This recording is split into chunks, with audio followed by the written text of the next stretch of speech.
Assalamualaikum warahmatullahi wabarakatuh. Di video kali ini saya akan membahas tentang melihat pelangi di lampu ya. Apaan itu? Simak.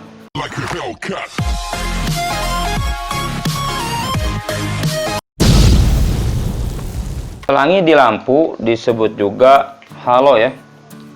Halo ini biasanya disebabkan oleh kondisi mata yang sembab atau basah ya, atau bengkak. Jadi ada pembengkakan ya di korneanya. Nah, si halo ini bisa timbul karena beberapa gejala penyakit ya. Yang pertama itu keratitis. Keratitis itu peradangan atau inflamasi yang terjadi pada kornea mata. Ciri-ciri keratitis itu matanya merah, nyeri, bengkak ya, iritasi, terus sensitif terhadap cahaya ya, mengeluarkan air mata, kadang-kadang ada kotoran, tidak bisa buka mata ya, kayak ada pasir di matanya, perubahan kualitas penglihatan atau tidak fokus ya, atau tidak tajam. Itu ciri dari keratitis ya. Penyebabnya banyak ya. Yang pertama itu karena infeksi ya, infeksi virus, bakteri, jamur atau parasit. Yang kedua itu karena cedera ya, bisa karena pemakaian lensa kontak, ada goresan benda, ada kontaminasi zat kimia ya, biasanya di kolam renang tuh ada zat kimia masuk ke mata. Itu juga bisa menyebabkan keratitis ya. Terus kurang vitamin A juga bisa menyebabkan keratitis. Mata kering, paparan sinar matahari yang terlalu banyak ya, atau penyakit autoimun ya, itu keratitis. Yang kedua, konjungtivitis. Konjungtivitis ini adalah mata merah yang diakibatkan peradangan pada selaput yang melapisi permukaan bola mata ya, dan kelopak mata bagian dalam, atau disebut juga konjungtiva mata. Cirinya itu matanya merah, berair, dan belekan ya, ada belekan. Biasanya penyebabnya itu karena infeksi ya, bisa virus, bakteri, atau alergi ya. Alergi juga bisa menyebabkan konjungtivitis, bahasa kitanya mau sakit mata ya. Yang ketiga itu glaukoma ya. Nah, glaukoma ini juga bisa menyebabkan pelangi di lampu ya. Itu glaukoma itu kerusakan saraf mata akibat meningkatnya tekanan bola mata. Tekanan bola mata kita tuh yang normal itu sekitar 12 sampai 22 mmHg ya. Itu yang normal, kalau lebih itu termasuk tinggi ya. Nah, si glaukoma ini juga ada dua macam ya, ada glaukoma sudut terbuka, ada juga glaukoma sudut tertutup. Glaukoma sudut terbuka itu jadi si cairannya itu ada yang ngehambat ya. Karena cairan mata kita tuh atau aqueous humor ini harus ini diganti ya, jadi diputar gitu. Nah, kalau yang pintu keluarnya itu terhambat, nah maka akan tersendat ya penggantiannya, dan lama kelamaan itu akan berkumpul tuh si cairan aqueous humornya dan bisa menekan saraf ya. Nah, itu yang biasanya tanpa gejala ya, agak mengerikan juga ya yang sudut terbuka ini. Biasanya cirinya kalau yang sudut terbuka itu lihat lampu ada pelangi ya, terus ada blind spot biasanya. Jadi kalau misalnya ini si jari di pinggir ini, kalau yang glaukoma itu nggak akan kelihatan ya sama tepi samping kita. Ada juga glaukoma sudut tertutup ya. Kalau sudut tertutup ini tempat keluar cairannya itu tertutup sih. Biasanya ini kalau yang sudut tertutup itu tiba-tiba ya, tiba-tiba penglihatannya kabur, ada pelangi, blind spot, dan biasanya disertai dengan sakit kepala, nyeri pada mata, mual, muntah, matanya merah ya.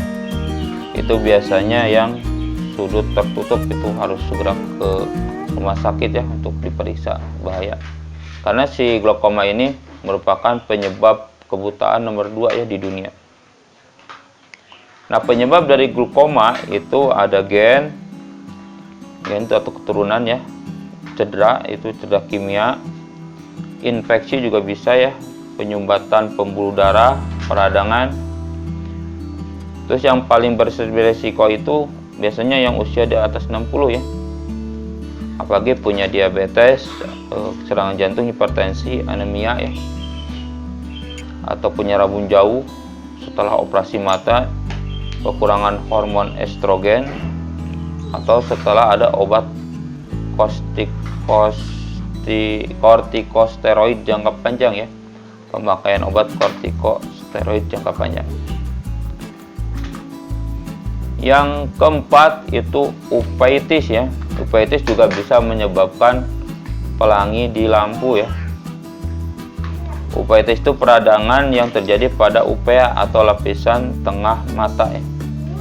Uvea ini adalah bagian mata tengah ya, meliputi iris, koroid, dan badan siliar.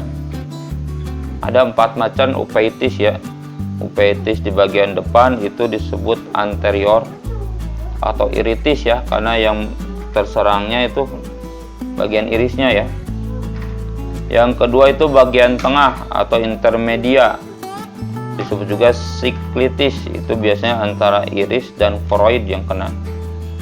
Yang ketiga itu bagian belakang atau posterior ya, biasanya yang kena koroid ya, disebutnya koroiditis. Yang keempat itu uveitis seluruhnya ya, jadi semuanya kena peradangan, disebut juga panuveitis karena seluruh uvea yang kena.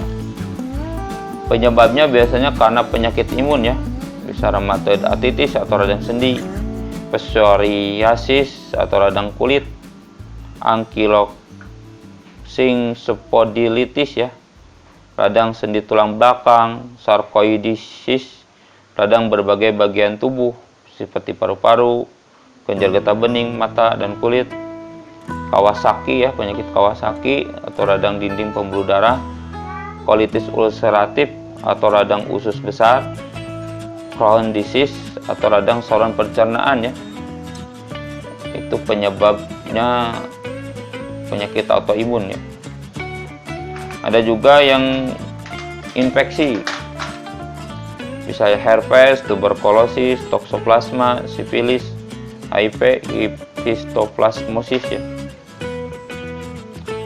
Bisa juga karena cedera sesudah operasi, kanker, atau keracunan matanya ya. Cirinya uveitis itu matanya merah, nyeri pada mata, penglihatan kabur, sensitif terhadap cahaya, ada bintik hitam dalam lapang pandangnya. Jadi kalau lihat lapang pandang itu kayak ada bintik-bintik ya, mirip plotter tapi ini hitam gitu ya, bintik-bintik. Itu namanya uveitis. Terus adanya penurunan fungsi penglihatan. Dan yang terakhir migrain ya. Migrain juga bisa menyebabkan pelangi di mata ya, pelangi di lampu. Migrain itu sakit kepala berdenyut pada satu sisi. Gejalanya biasanya ada 4 tahapan ya. Ada tahap prodromal, itu biasanya 2 hari sebelum ada migrain ya. Bisa suasana hatinya yang berubah-ubah, ingin makan tertentu, lehernya kaku, sering nguap ya. Ada konstipasi, sering haus dan sering buang air kecil. Itu biasanya mau migrain ya. Yang kedua aura ya. Aura biasanya terjadi 20-60 menit ya. Biasanya melihat kilatan cahaya dan pandangannya kabur ya. Terus yang ketiga itu serangan sakit kepala ya. Nah, ini yang paling parah ya, biasanya 4 jam sampai 72 jam atau 3 harian ya. Biasanya sakit kepalanya itu bisa satu sisi, bisa juga dua sisi ya. Berdenyut, kesemutan, pandangannya kabur, pening atau pusing, mual dan muntah, sensitif terhadap cahaya, bisa juga suara, penciuman dan sentuhan ya. Dan tahap keempat tuh resolusi ya. Biasanya setelah migrain, sehari setelah migrain biasanya ada perubahan hati, sakit kepala ringan, kelelahan dan sensitif terhadap cahaya dan suara. Selain itu juga biasanya berkeringat ya, orang migrain berkeringat, merasa sangat panas dan sangat dingin ya, sakit perut, diare dan sulit konsentrasi ya. Penyebabnya itu migrain itu pada perubahan hormon pada wanita, karena migrain ini kebanyakan wanita ya. Terus ada pola makan ya dan minum yang tidak benar ya, kebanyakan makan asin atau makanan olahan-olahan ya yang junk food gitu.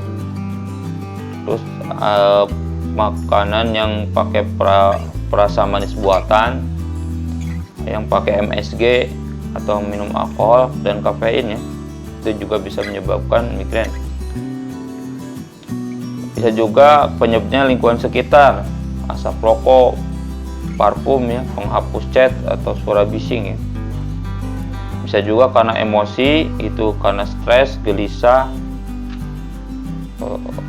depresi ya, atau juga terlalu gembira, itu juga bisa menyebabkan migrain. Kalau dari fisik dan kebiasaan itu biasanya itu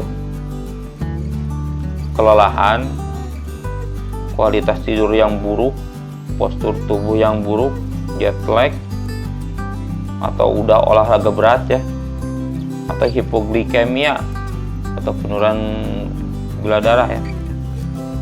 Bisa juga migrain itu dari efek samping obat ya, biasanya obat terapi hormon atau pil KB ya, itu juga bisa penyebab migrain. Mungkin itu yang bisa saya sampaikan tentang melihat pelangi di mata ya.